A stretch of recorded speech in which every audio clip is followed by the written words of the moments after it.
Hello, everyone. Welcome to the Hypergamous Journey. My name is Denise. Today, I would like to discuss the dangling carrot. Now, I might make this a members only video because this is a recent dating experience that I had, and it occurred over a 12-month period. And only after I extricated myself from the relationship did I begin to see, well, that's not entirely true. Well, after I extricated myself from the relationship, did I see the entire picture? And, along the way, I began to wonder if this was the dangling carrot. So what I mean by the dangling carrot, it is the thing that a man will hold out as a goal for himself when it's your goal.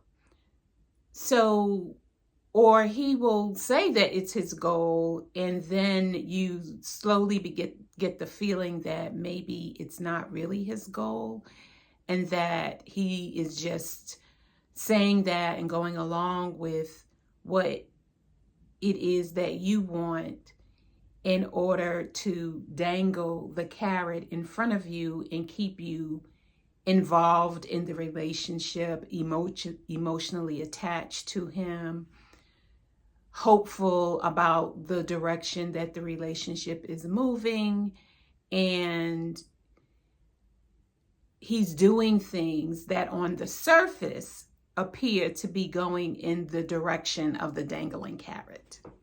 Let me explain.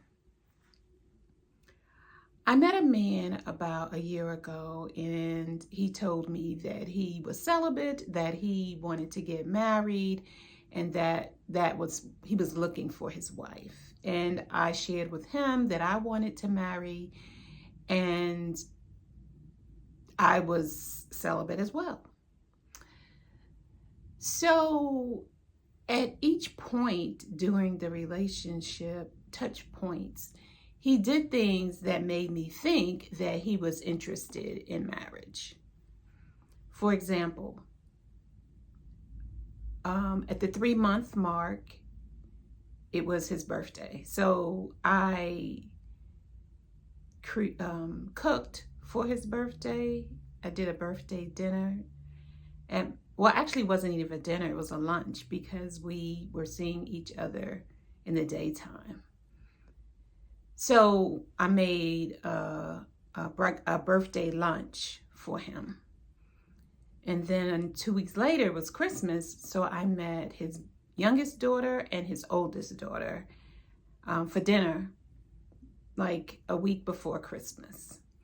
And the verdict was they liked me, I liked them. So that was good. Then for Christmas, I met his two sisters. Thanksgiving, I met his sisters. And then for Christmas, I met his oldest daughter's family, like her mom and aunts and uncles and cousins and her grandmother. So November, I met the two sisters, had Thanksgiving dinner with them, my ex's two sisters and family for Thanksgiving. And then for December, I met with his oldest daughter and his youngest daughter a week before Christmas. And then on Christmas Day, I went to his oldest daughter's home, met her mom, her aunts, uncles, cousins, and her whole family. So that was 3 months in. And September, yes, October, November, December. So now January comes around and he mentions premarital counseling classes at his church. And I have to be a member of the church to participate in the classes, or at least one of us have to. So he renewed his membership. He'd been a member of the church for 30 years. So he renewed his membership and I joined. So when February rolled around, February 8th was the class. So maybe a day or two before, I said, so are we registered for the class? And he said, no. So that was red flag number one. But, he said he wasn't ready to do it, that I'm not going to go into all the details because it's just too much for these YouTube streets. If you really want to know what the details of the relationship over the 1 year period, I can do it in a live and to the members of the channel. I think that's the best way to get the nitty gritty of it and maintaining privacy around it. So I'm going to skip. So we're supposed to go to the marital counseling classes in February. And so he gave me his reason and I was like, okay. So March was my birthday. I had a lovely birthday. We went to the Atlanta Botanical Gardens, had lunch there, spent the whole day together. And then he went home and I went home. So that's March. And then April, we went to the Sea Breeze Jazz Festival in Panama City Beach, Florida. April. And then May, we did Memorial together. And then June, July 4th, we weren't speaking to each other. And then he called me up and said that he wanted to go to the premarital classes with me. Now, the premarital classes started in June. So I went to the orientation in the first class by myself, told the people that we had broken up.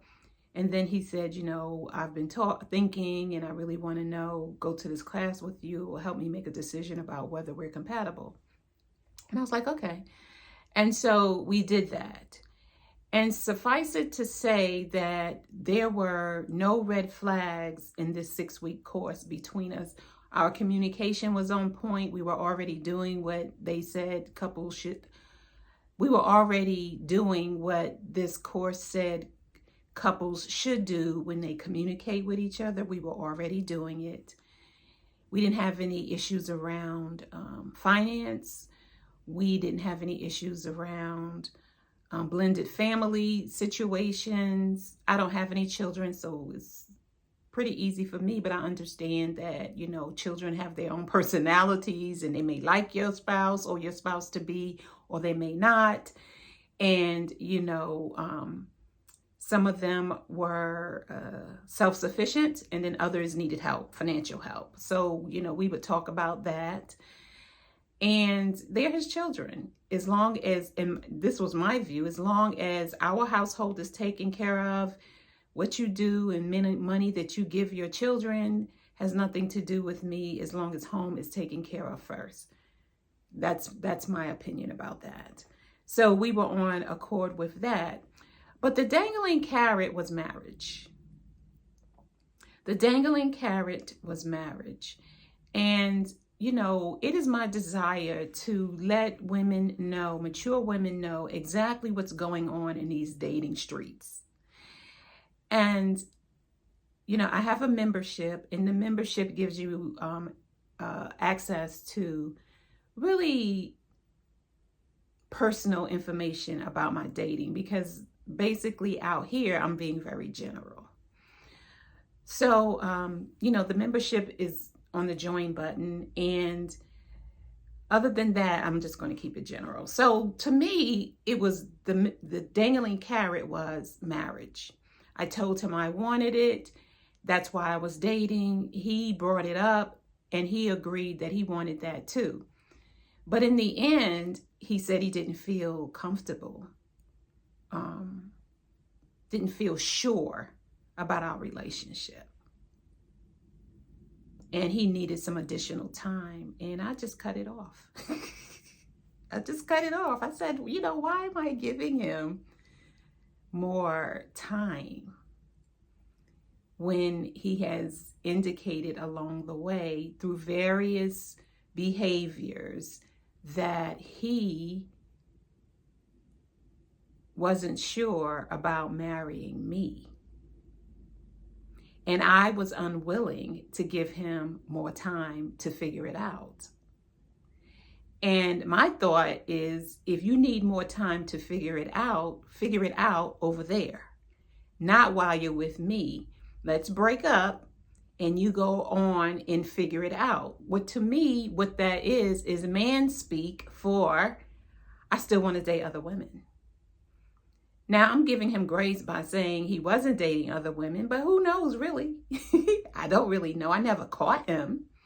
But to me, I need more time really means, in man speak, I want to really more time to see if there's somebody else or somebodies out there who are more of what I'm looking for.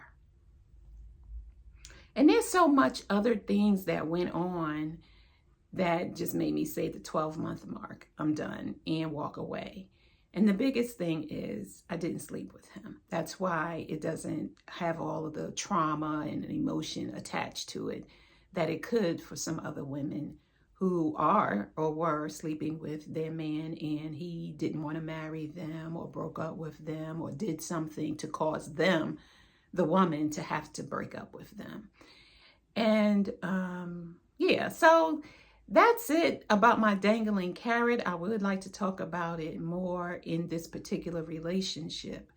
But the good thing is, by walking away from him, I was free to walk toward someone else who expressed interest within a matter of weeks. Somebody I had known for like over 20 years who expressed interest. And I don't know how that's going to go either, but I did say straight up, I'm dating for marriage. What are you dating for? And he told me what he was dating for. And that goes back to my earlier video, like maybe just before this one, that talks about the spirit of duality. I just decided I was being dual in nature.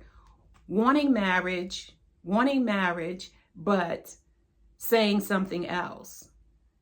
Wanting marriage, but I wouldn't necessarily say I was doing something else, but saying something else. And maybe in some way doing something else. So I don't really know what that was, but maybe, really having a limited belief around marriage.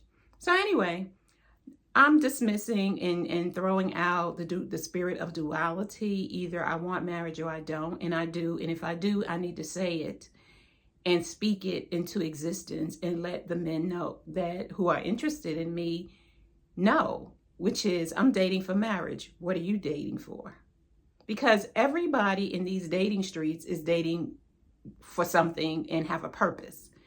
It's a matter of, are they being honest about it with themselves first and with the other person that they're interested in. And the spirit of duality is done for me.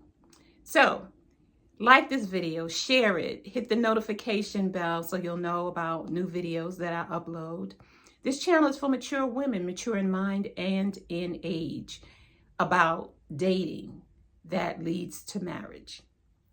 Or mating, which is the same as marriage, but without the legal paperwork in the title of husband and wife.